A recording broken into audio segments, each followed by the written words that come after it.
शादी के बाद विदाई का समय था। नेहा अपनी मां से मिलने के बाद अपने पिता से लिपटकर रो रही थी और वहां मौजूद सभी लोगों की आंखों में आंसू थे। उस समय नेहा ने घूंघट निकाला हुआ था और उसका विदा होकर ससुराल जाने का समय हो गया था। तो जैसे ही नेहा रोती हुई कार में बैठने लगी, तभी उसकी छोटी बहन रोती हुई उसे दोबारा लिपटकर रोने लगी। तभी गाड़ी के पास खड़े नेहा के पति अविनाश का दोस्त दिनेश कहता है, अरे यार अविनाश, यहाँ से घर पहुँचते ही सबसे पहले होटल अमृतबाग पहुँचकर एक बढ़िया सा खाना खाएंगे, क्योंकि यहाँ तेरे ससुराल में तो एकदम घटिया खाना था। ऐसा खाना तो हमारे यहाँ कुत्तों को भी नहीं खिलाते। तभी साथ ही खड़े अविनाश के छोटे भाई ने भी यही कहा, हाँ यार, खाना तो एकदम बकवास था और रसमलाई में तो रस ही नहीं था। ये कहते हुए वो तीनों जोर जोर से हंस रहे थे। तभी नेहा के पति अविनाश ने भी अपने ससुराल वालों का मजाक उड़ाते हुए कहा, हाँ यार, मैंने भी मजबूरी में खाना खा लिया, वरना मैं तो हाथ भी नहीं लगाता।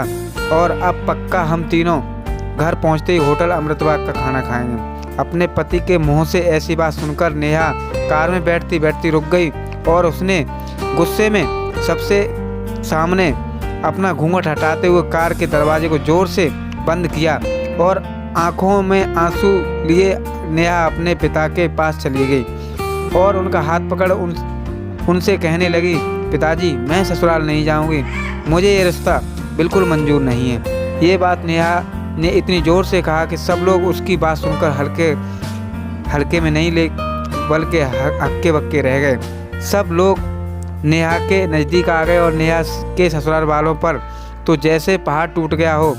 वजह क्या थी ये किसी को भी समझ नहीं आ रहा था। तभी नेहा के ससुर राधे श्याम जी ने आगे बढ़कर नेहा से पूछा कि नेहा बेटी, बात क्या है? तुम अचानक शादी से इनकार क्यों कर रही हो?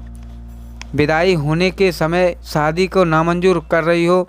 तभी नेहा कुछ देर चुप रहने के बाद आंखों में आंसू लिए अपने ससुर से बोली, बाबूजी, आपको पता है मेरे माता पिता ने अपने सभी सपनों को मारकर हम सभी बहनों को इतना पढ़ाया लिखाया और काबिल बनाया, और आप जानते हैं कि एक बाप के लिए उसकी बेटी क्या मायने रखती है। वैसे आप और आपका बेटा कभी नहीं जान सकते, क्योंकि बाबूजी आपके घर में तो कोई बेटी ही नहीं है। और आप जानते हैं मेरी शादी में आने वाले बारातियों के लिए खाने पीने की एक भी कमी न रह जाए, इसलिए मेरे पिताजी पिछले 3 महीने से रात को 2 से 3 बजे तक जाकर मेरी माँ के साथ योजना बनाते थे कि रसोइया कौन होगा और खाने में बारातियों के लिए किस किस तरह का खाना बनेगा और बारातियों को कहाँ बिठाना है ताकि कहीं किसी को बुरा न लग जाए। और शायद आप नहीं जानते कि मेरी माँ ने पिछले 1 साल से एक भी नई साड़ी नहीं खरीदी, क्योंकि मेरी शादी में पैसों की कोई कमी न हो जाए। और आज भी मेरी शादी में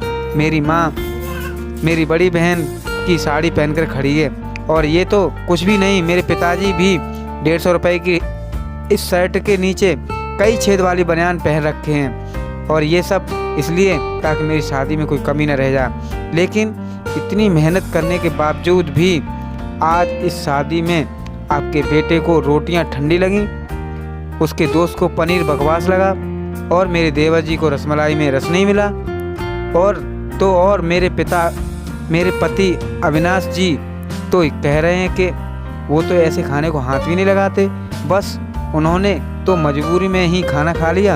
अगर यह सब कुछ इन्होंने मजबूरी में ही खाया है तो इनकी क्या गारंटी है कि मुझसे शादी भी ये किसी खुशी में कर रहे हैं? कल को अविनाश जी ये कह सकते हैं कि मुझसे भी इन्होंने मजबूरी में शादी की है। और नेहा ने रोते हुए अपने ससुर से यह कह रही थी कि जिस माता पिता ने मेरी शादी में दिन देखा ना रात बस शादी की तैयारियों में लगे रहे, उन माता पिता पर आज आपके बेटे और आपके दोस्त यूँ जोर जोर से हंस रहे हैं और उनकी इतनी बेइज्जती कर रहे हैं। क्या आपके घर में माता पिता की इतनी इज्जत नहीं होती? तभी नेहा के ससुर ने कहा कि बेटी, इतनी छोटी सी बात पर तुम नाराज़ क्यों हो गई?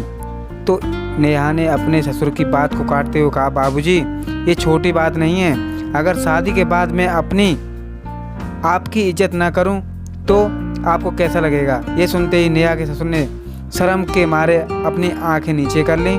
तभी नेहा ने कहा लेकिन बाबूजी आप चिंता न करिए, हमारे अंदर अच्छे माता पिता के संस्कार हैं। किसी की बेइज्जती करना ये सब हमारे माता पिता ने कभी नहीं सिखाया।